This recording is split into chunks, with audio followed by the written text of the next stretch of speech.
Complaint లో పేర్కొన్నాడు. దీని ఆధారంగా కరీంనగర్ 2 టౌన్ పోలీసులు కేసు నమోదు చేశారు. అయితే 5 కోట్ల రూపాయలు డిమాండ్ చేశారని చెప్పి ఆ కంప్లైంట్ లో పేర్కొన్నారు బండి భగీరథ్. ఈ ఫిర్యాదులో ఆయన చాలా క్లియర్ గా మెన్షన్ చేసిన ఇంకో అంశం ఏంటంటే భయపడిపోయి ఆల్రెడీ 50,000 రూపాయలు కూడా ఇచ్చాను, అయితే 5 కోట్ల రూపాయలు ఇవ్వకపోతే తాను చనిపోతాను అని చెప్పి, అంటే బలమరణానికి పాల్పడతాను అని చెప్పి బ్లాక్మెయిల్ కూడా చేసిందట ఆ మహిళ. సో ఒక మైనర్ తన కుమార్తెని అడ్డుగా పెట్టుకొని బండి భగీరథ్ని ఇబ్బందులకు గురి చేసే ప్రయత్నం చేసింది. సో బండి భగీరథ్ గతంలో కూడా ఇటువంటి సంఘటనలు ఈ కుటుంబం పాల్పడింది. వారి మీద గతంలో కూడా నిర్మల్లో ఓ కేసు నమోదైంది. So we are a group of friends, మేమంతా ఫ్రెండ్స్గా ఉండేవాళ్ళం, మమ్మల్ని నమ్మించి ఈ రకంగా వాళ్ళు ఇది చేశారు, మమ్మల్ని ఇబ్బంది పెట్టారు. సో నన్ను పదే పదే ఇబ్బందులు పెడుతూ ఉండేవారు, డబ్బులు అడుగుతూ ఉండేవారు, 5 కోట్ల రూపాయలు ఇవ్వకపోతే చనిపోతాము నీ పేరు రాసి అని చెప్పే రకంగా వాళ్ళు బ్లాక్మెయిల్ కూడా చేస్తున్నారని బండి భగీరథ్ పేర్కొన్నారు.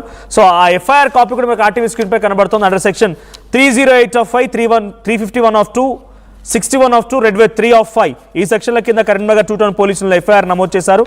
అయితే ముగ్గురు పైన, ఆ కుటుంబంలో ముగ్గురు పైన బండి భగీరథ్ కంప్లైంట్ ఇచ్చారు. అటు తండ్రి, తల్లి అండ్ అమ్మాయి ముగ్గురు పైన కంప్లైంట్ ఇచ్చారు. సో వాళ్ళు గతంలో ఆయన ఆ కంప్లైంట్లో చూస్తే under the guise of friendship and social association they invited me and my friends and family friends to their family functions. So group of ఫ్రెండ్స్గా ఉన్నాము, అంతవరకు బాగానే ఉంది. మమ్మల్ని చాలా వరకు నమ్మించే ప్రయత్నం చేశారు. వాళ్ళ ఇంటికి పిలిచేవారు, వాళ్ళతో పాటుగా ఫంక్షన్స్కి, వాళ్ళ ఫ్యామిలీ ఫంక్షన్స్కి వెళ్ళే వాళ్ళము. సో ఇదంతా జరుగుతూ ఉన్న తరుణంలోనే ఒక్కసారిగా నన్ను డబ్బులు అడగడం మొదలుపెట్టారు, బ్లాక్మెయిల్ చేయడం మొదలుపెట్టారు. నువ్వు కనుక డబ్బులు ఇవ్వకపోతే నీపై తప్పుడు కేసులు బనాయిస్తామని కూడా బెదిరించేవారు. సో ఇదంతా వద్దు అనే రకంగా నేను వాళ్ళ నాన్నని నమ్మి ఒక 50,000 రూపాయలు కూడా ఇచ్చాను. మళ్ళీ నేను 5 కోట్లు కనుక ఇవ్వకపోతే నా పైన తప్పుడు కేసులు పెడతాం, చనిపోతామని భయభ్రాంతులకు గురి చేయడంతో నేను కంప్లైంట్ ఇస్తున్నానని చెప్పి ఆయన కంప్లైంట్ ఇచ్చారు. సో దీనికి సంబంధించి మరిన్ని అప్డేట్స్ ప్రతినిధి చంద్రశేఖర్ అందిస్తారు. రైట్, సో మరి కాసేపట్లో కరీంనగర్ నుంచి చంద్రశేఖర్ సిద్ధంగా ఉన్నారు. సార్, కరీంనగర్ 2 టౌన్ పోలీసులు ఇంకేం చెప్తున్నారు? సో ఈ ఎఫ్ఐఆర్ ఆధారితంగా వారిని అరెస్ట్ చేసే అవకాశం ఉందా, ఎలా ఉంటుందో చూడాలి. సో మీరు విజువల్లో చూడొచ్చు బండి సాయి భగీరథ్. సో ఆయన ఇచ్చిన కంప్లైంట్ ఆధారితంగా నిన్న సాయంత్రం ఆయన కంప్లైంట్ ఇచ్చారు, ఎఫ్ఐఆర్ కూడా నమోదైంది. సో ముగ్గురు పైన ఎటువంటి చర్యలు తీసుకుంటారో చూడాలి. ఎస్ చంద్రశేఖర్, ఏం జరిగింది? ఏకంగా ఒక కేంద్ర మంత్రి కుమారుడే హనీ ట్రాప్లో పడిపోయారు. సో ఒక మహిళ తన మైనర్ అమ్మాయిని అడ్డుగా పెట్టుకొని భగీరథ్ని డబ్బులు డిమాండ్ చేయడం మొదలుపెట్టింది. 50,000 ఆల్రెడీ భయపడిపోయి ఇచ్చాడు. వాళ్ళు నమ్మించడం కోసం పలుమార్లు వాళ్ళ ఫ్యామిలీ ఫంక్షన్స్కి పిలిచేవారు, దైవ దర్శనాలకు కూడా వెళ్ళారన్నట్టుగా కంప్లైంట్ రాసుకొచ్చాడు భగీరథ్. సో ఇప్పుడు భగీరథ్ ఇచ్చిన కంప్లైంట్ ఆధారంగా పోలీసులు కేసు నమోదు చేశారు. సో ఇంతకీ వారిపై ఎటువంటి చర్యలు ఉండబోతున్నాయి, వాళ్ళపై ఎటువంటి యాక్షన్ తీసుకునే అవకాశం ఉంది?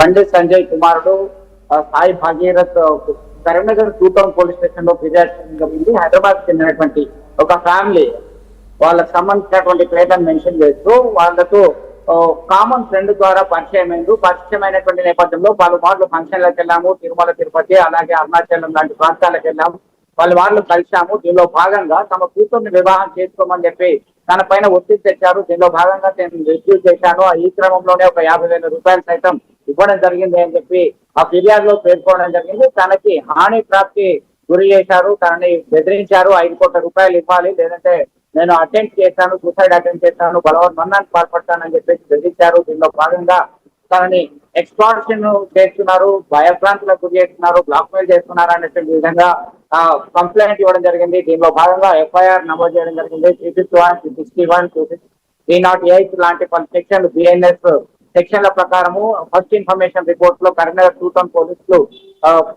తాను ఇచ్చినటువంటి ఫిర్యాదు ఆధారంగా ఎఫ్ఐఆర్ భాగంగా సమగ్రమైనటువంటి విచారణ జరపాలి, తనకి థ్రెట్ ఉంది, తనకి రక్షణ కల్పించాలి, తన పరువు ప్రతిష్టలకు భంగం కలిగించేటువంటి విధంగా ప్రవర్తిస్తున్నారనేటువంటి కోణంలో వారు ఫిర్యాదు చేయడం జరిగింది. దీనిపైన పెద్ద ఎత్తున చర్చ జరుగుతుంది. దీనిలో భాగంగా ఖచ్చితంగా నిజ నిర్ధారణ జరపాలి, నిష్పక్షపాతంగా దర్యాప్తు జరపాలి, న్యాయం జరపాలి అని చెప్పేసి కోరుకుంటున్నటువంటి పరిస్థితి. మొత్తం మీద కరీంనగర్ పోలీసులు ఇప్పటికే ఎఫ్ఐఆర్ నమోదు చేయడము, సాయి భగీరథ్ ఇచ్చినటువంటి ఫిర్యాదు మేరకి దానికి తప్పుడు ఆరోపణలు చేస్తూ ఉన్న వయసు కంటే తక్కువ వయసు చూపిస్తూ, అంటే పోక్సో చట్టం కింద కేసు నమోదు చేయాలని ఫిర్యాదు చేసినటువంటి పరిస్థితుల్లో ఒక రకమైనటువంటి ఆందోళనకు గురి చేశారు. తను భయభ్రాంతులకు గురై 50,000 రూపాయలు ఇప్పటికే ఇచ్చారు, తనను హాని ప్రాప్తి చేశారు అంటూ బండి సంజయ్ కార్యాలయం విడుదల చేసినటువంటి లూటు ఆధారంగా మనం ఎఫ్ఐఆర్ లో కూడా పరిశీలించడం జరిగింది. దీనిలో భాగంగా ఖచ్చితంగా పోలీసులు ఏ విధంగా ముందుకెళ్తారు, ఏ విధమైనటువంటి చర్యలు ఉంటాయి, నిజ నిర్ధారణ ఏ విధంగా ఉండబోతుంది అనే కోణంలో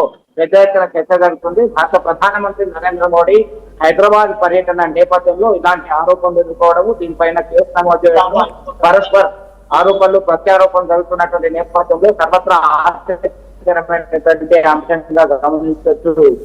మనోజ్ రైట్, చంద్రశేఖర్ గతంలో కూడా దీంట్లో మెన్షన్ చేశారు ఆయన, ఇదే కుటుంబం గతంలో మరికొంతమంది భగీరథ్ ఫ్రెండ్స్ ని కూడా ఇదే రకంగా బ్లాక్మెయిల్ చేసిందని గతంలో ఏప్రిల్ 21 and 2026 అప్పుడు కూడా ఒక కేసు నమోదైందని భగీరథ్ దీంట్లో మెన్షన్ చేశాడు. సో అంటే గతంలో కూడా నిర్మల్లో కంప్లైంట్ ఇచ్చారు, అక్కడ కూడా ఎఫ్ఐఆర్ నమోదైందని చెప్తున్నారు. అంటే వరుసగా ఎఫ్ఐఆర్ నమోదవుతున్నాయి ఇప్పుడు కరీంనగర్లో కానీ గతంలో నిర్మల్లో కానీ. ఈ రెండు ఎఫ్ఐఆర్ ఆధారితంగా ఆ ఫ్యామిలీని లేదంటే ఆ కుటుంబాన్ని ఎవరైతే కంప్లైంట్ మెన్షన్ చేశారో సో వారిపై ఎటువంటి యాక్షన్ ఉండే అవకాశం ఉంది? కరీంనగర్ పోలీసులు ఏం చెప్తున్నారు?